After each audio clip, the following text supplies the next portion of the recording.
இன்றைக்கி ஒரு குட்டி ஸ்டோரி, இன்ட்ரெஸ்டிங் ஸ்டோரி. என்னென்னா, ஃப்ரைடே யூகேல மண்டே பேங்க் ஹாலிடே. ஸோ அதனால் it's a long weekend, Saturday Sunday Monday. சரி, இன்றைக்கி ஃப்ரைடே வேறு, சாரீ எடுத்து கட்டலாம். ஏன்னா இன்றைக்கி சூரிய பகவான் யூகேக்கு கர்ணை கட்டியிருக்காரு. After a long time proper summer மாதிரி வெயில் அடிக்குது.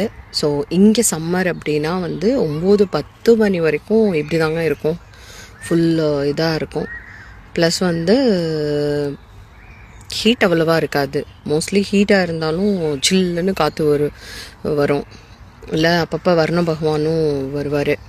ஸோ வர்ண பகவானும் வாயு பகவானும் இங்கே தான் ஸ்டே பண்ணுறாங்கன்னு நினைக்கிறேன். ஸோ மோஸ்ட்லி அவங்க தான் இங்கே சுற்றிட்டு இருப்பாங்க.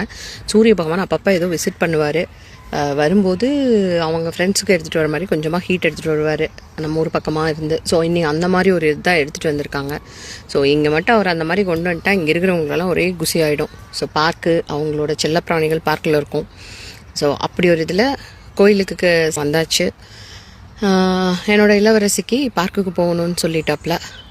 சரி வாங்க, இதே காஸ்டியூமில் பார்க்குக்கு போய் நீங்கள் தானே விளையாட போகிறீங்க, விளையாண்டுட்டு அப்படியே நம்ம கோயிலுக்கு போகலாம் அப்படின்னு சொல்லி வந்ததுக்கப்புறம் தாங்க நான் ஒரு விஷயம் நோட் பண்ணேன். நிறையா செல்லப்பிராணிகள், பர்டிகுலர்லி நாய்க்குட்டிங்க நிறையா இருக்குது.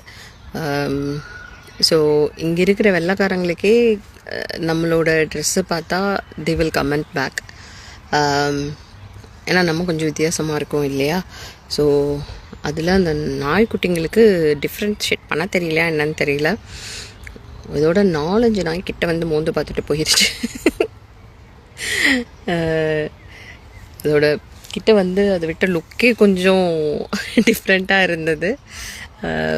ப்ளஸ் நம்ம ஊரில் நாய் வரட்டும் கொஞ்சம் டிஃப்ரெண்ட்டாக ட்ரெஸ் போட்டால், லக்கிலி இங்கே இருக்கிற நாயெல்லாம் நல்லா ட்ரெயின்டு டாக்கு. ஸோ எதுவும் இப்போ வரைக்கும் விரட்டல. பட் ஒரு விதமான டிஃப்ரெண்ட் எக்ஸ்பீரியன்ஸ்.